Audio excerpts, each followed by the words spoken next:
UPPL बर' रायजो राजाखौ एबेक्सन खालामोब्ला एबसुआ फंसेबो खोथा बुङाखै।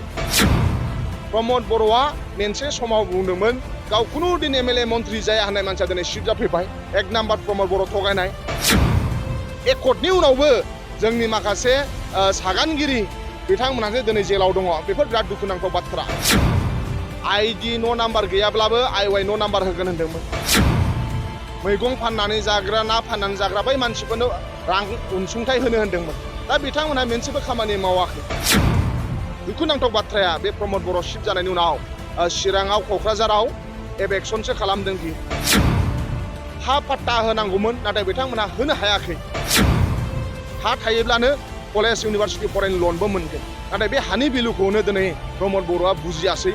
बिथांमोनहा मा होनो हा पाट्टा होनांगौमोन होआसै। दुलाराय बर' फरायसा आफादनि बिबाननिफ्राय ओंखारखांनायनि उनाव BTCनि चिफ जाखांनायनि उनाव दिनै रायजो राजानि जेंनाखौ बे टटेलि जोगारदों। प्रमद बर' बिथाङा दुलाराय बर' फरायसा आफादाव थानाय समाव माजबाद ओनसोलनि आस्राबारि आरो बे जिंगाबिल ओनसोलनि रायजो राजा बिथांमोनहा प्रमद बर'आ जेला दुलाराय बर' फरायसा आफादनि आफादगिरिमोन, जेला राजा लामा जथेदोंमोन, ट्रेन लामा जथेदोंमोन, प्रमद बर'नि सोमावसारनायखौ मदद होफादोंमोन बे आस्राबारि ओनसोलनि बा आथियाबारि ओनसोलनि बे माजबाद ओनसोलनि बे रायजो राजा बिथांमोनहा। नाथाय दुलाराय बर' फरायसा आफादनि बिबाननिफ्राय ओंखारखांनायनि उनाव BTCनि चिफ जाखांनायनि उनाव दिनै रायजो राजानि जेंनाखौ बे टटेलि जोगारदों। नाथाय आन्दालन समाव राजा लामा जेला जथेयो, प्रमद बर'आ जेला एबसुआ बुंहरो 10टा बास फै, अब्ला बिथांमोनहा बारासो थाङोमोन। प्रमद बर'नि मोनफ्रोमबो खोथायाव अकल प्रमद बर'नि नङा, बिथांमोनहा जाथियाव मोनसे सेन्टिमेन्ट थानायलाय बिथांमोनहा रायजो राजा बिथांमोनहा दायथ' लानानै बड'फा उपेन्द्रनाथ ब्रह्मनि जि आदर्शखौ मोजां मोननानै बा बर' हारिनि सेन्टिमेन्ट थानायलाय दुलाराय बर' फरायसा आफादनि खावलायनायाव बिथांमोनहा थांदोंमोन। नाथाय दुखुनांथाव बाथ्राया बेसो दुलाराय बर' फरायसा आफादनि बै समाव आफादगिरि थानाय समाव गोबां रायजो राजानो खोथा होबोदोंमोन। ओनसोलखौ बिथाङा गोबां बाख्नायनानै खोथा बुंदोंमोन। नाथाय BTCनि चिफ जाखांनायनि उनाव बिथाङा बैफोर मोनसेबो जायगायाव फैयाखै, रायजो राजाखौ खबर लाफैयाखै। इभेन रायजो राजाया जुदि थाङोब्ला खबर लानो थाङोब्ला बिथांमोनहा खबर लायाखै। इभेन प्रमद बर'आ मोनसे समाव बुंदोंमोन बे हाखौ जावनानै नायोब्ला जोंनि आबै आबौनि बेजोंसो मोनगोन होननानै। नाथाय दुखुनांथाव बाथ्राया बे प्रमद बर' चिफ जानायनि उनाव चिराङाव क'क्राझाराव एबेक्सनसो खालामदों बियो। दा ओंखायनो हा पाट्टा होनांगौमोन नाथाय बिथांमोनहा होनो हायाखै। जोंनि सरन बर' आदा बिथां MLA बिथांनि नाजानायावसो बे ओनसोलनि रायजो राजाया हानि पाट्टाखौ मोनदों। बे ओंखायनो जोबोद दुखुनांथाव मा होनो बे बिराद दुखुनांथाव बाथ्रा। ओंखायनो बे ओनसोलनि रायजो राजा बिथांमोनहा गोथौ दुखुफोर मोननाय दङ। आरो दिनै ओंखायनो UPPL बे गामियाव हाबफैनो हायाखै। ओंखायनो दिनै UPPL जेरैबायदि खोथा बुंदोंमोन ID न' नाम्बार गैयाब्लाबो IY न' नाम्बार होगोन होनदोंमोन। मैगं फाननानै जाग्रा ना फाननानै जाग्रा बै मानसिफोरनो रां अनसुंथाइ होनो होनदोंमोन। दा बिथांमोनहा मोनसेबो खामानि मावाखै। ओंखायनो दिनै रायजो राजा बिथांमोनहा दिनै हाग्रामा महिलारि सारखौ फोथायनाय दङ। आरो हाग्रामा महिलारि सारा सरकाराव फैनायनि उनाव उदालगुरि ओनसोलाव मिनि सेक्रेटारियेट लुगोन, इउनिभारसिटि लुगोन होनदों। आरो जा लामा दालां जानांगौ बेखौबो मानाव गेदेर हाग्रामा महिलारि सारासो आवगाय लुखांबाय। आरो जा लुबावनो दङ बेखौ जोंनि BPFनि दैदेनगिरि बिथांमोनासो लुगोन। आरो बे ओनसोलनि रायजो राजाया बिराद मोजां। आं अराय सम इसोरनाव आर'ज खालामबाय थायो बे गामिनि ओनसोलनि रायजो राजाया अराय सम मोजांल' थांना थाथों, फिसा हौवा फिसा हिन्जावफ्रा लेखा फरायनो हाथों, बेखौ जों मिजिंथिनाय थाबाय। प्रमद बर'आ आवगायहाय बुंदोंमोन गाव एबसुनि आफादगिरि जानानै थानाय समाव बर'नि MLA मन्थ्रिफ्राबो थासान्दियाव दिनै मानो माखासे जोंनि बर'नि संग्रामिफ्रा जेलाव थानांगौ होननानै।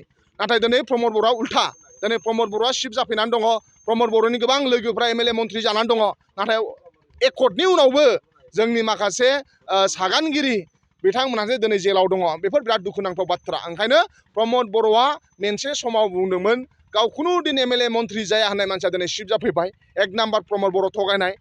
एकर्डआ आखरे आखरे इमप्लिमेन्टेसन जायाब्ला सुइसाइड खालामदों होनदोंमोन, बेबो थगायनाय। वान भट वान जब होनदोंमोन बिथाङा, न'खर न'खर साख्रि होगोन होनदोंमोन। दा जोंसो उल्था बुंबाय इंराजि रोङा नामा बिसोर जबनि खामानिखौ मिन्थिया होननानै। थेला बोनायाबो दाना जबसोनो। सोरबा जुदि थेला बोयोब्ला बेबो जबसो मावदोंनो बिसिना। दा ओंखायनो प्रमद बर'नि बे मोसा खोथा बुंनायखौ लानानै गामिनि रायजो राजाफ्रा रागा जोंदों। UPPLफ्रा गामिनि रायजो राजानो हाबनो हायाखै आरो UPPLनि सायाव गामिनि रायजो राजाया फोथायनाय गैला। ओंखायनो बाय बाय प्रमद बर', बाय बाय UPPL, वेलकाम हाग्रामा महिलारि सारखौसो बरायदों। जोंनि मानाव गेदेर हाग्रामा महिलारि सारा जनजागरन रिलि लागोन आरो बे रिलि जायोब्ला बे ओनसोलनि रायजो राजाया लोब लोब बाहागो लागोन होननानै बे ओनसोलनि रायजो राजाया बिथांमोना जोंनो खोथा होदों। माखासे मानसिफोर दङ जायनाखि गेजेरनि मानसि आरो दुलाराय बर' फरायसा आफादा बै समाव मा मावदोंमोन मा मावाखैमोन, आंबो मोनसे एबसुनि बै समनि दैदेनगिरिमोन। नाथाय माखासे फिसा फिसा भुलखौ माखासे दैदेनगिरिफ्रा मावदों, गिदिर गिदिर भुलखौबो माखासे दैदेनगिरिफ्रा मावदों। नाथाय बिनि हानि पाट्टाखौ मानाव गेदेर सरन बर' MLA नि नाजानाय आरो गामिनि ओनसोलनि माखासे दैदेनगिरिफोरनि नाजानायनि गेजेरजों माखासे हानि माबाखौ जेंनाखौ एसेबाबो सुस्रांनो हादों आरो जोंसो BPFआसो हागोन। एबसुआ हाया, एबसुआ मोनसे नन सरकारि मानसिसो, बिसोर प्रेसारसो होनो हायोमोन। दा दिनै UPPLजों गावसोरजों एबसुजों जेबो फारागथि गैया। दा दिनै हायोमोन बिसोरो UPPL सरकार थानायनि उनाव, नाथाय बिथांमोना गोसोआनो गैया। बिथांमोना एबेक्सन खालामग्रासो। दिनै UPPLआ बर' रायजो राजाखौ एबेक्सन खालामोब्ला एबसुआ फंसेबो खोथा बुङाखै, बिथांमोना नायनोनो थाङाखै।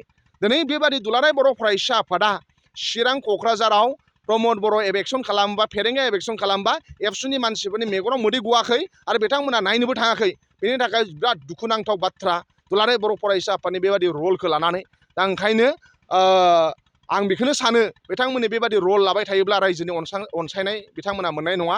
ओंखायनो जिंगाबिल ओनसोलाव, बे ओनसोलाव UPPL सरकार दङब्लाबो मोनसेबो मावनायनि सिनानो गैया।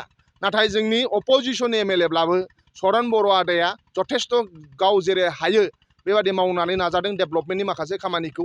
जों खोथा होदों मानाव गेदेर हाग्रामा महिलारि सार शिफ्ट थानायनि उनाव, शिफ्ट जाखांनायनि उनाव, सरकार दाखांनायनि उनाव बे ओनसोलनि रायजो राजाया गोबां माखासे दिनैबो एप्लिकेसन होदों आंनो। बे एप्लिकेसनफोरखौ लानानै जों हाग्रामा महिलारि सारजों सावरायगोन आरो फैबाय थानाय समाव आं सानो बे ओनसोलनि रायजो राजानि जेंनाखौ फोजोबनो थाखाय जों BPFआ नाजागोन। नङा, जोङो भारतआव फरेस्ट डिलार एक्ट मोनसे आयेन जादों, आयेन पास जादों। फरेस्ट डिलार एक्ट माने ट्राइबेलफोरा हानि पाट्टाखौ मोननो नांगौ, जाय 2005-06नि सिगाङाव रायजो जानाय, नङा होमबा? बे फरेस्ट डिलार एक्ट, बेनि थाखाय जों मोनखानो नांगौ।